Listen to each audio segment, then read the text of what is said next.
ছোট বাচ্চাদের আজকে এই আনন্দ বা উৎসবটা দেখে আমার খুব মনে পড়লো সেই ছোটবেলা ফেলে আসা আমার শৈশব। আসলে আমরা ছোটবেলায় কত না সুন্দর করে এভাবে পানির মধ্যে ঝাঁপিয়ে পড়তাম, কাদার মধ্যে পিছলে খেয়ে পড়ে যেতাম।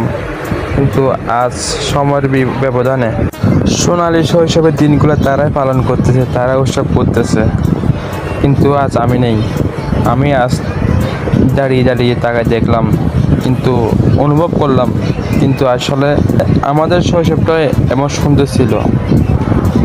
অজানা কত দুষ্টামি করতাম, কত মজা করতাম।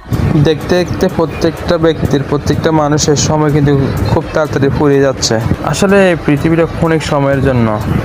ওদের মতো এক সময় আমিও কাদা মাটিতে খেলাধুলা করতাম। আমার জায়গা আছে, তারা এভাবে খেলাধুলা করতেছে।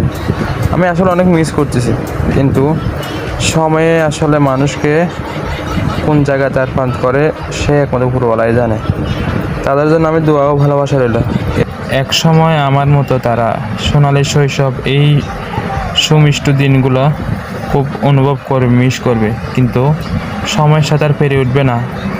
মন চাইবে এই ছোটোবেলা ফিরে যেতে, কিন্তু বিধাতার কাছে দায় বাঁধার কারণে আর কখনো ছোটোবেলা ফিরে যাওয়া হবে না।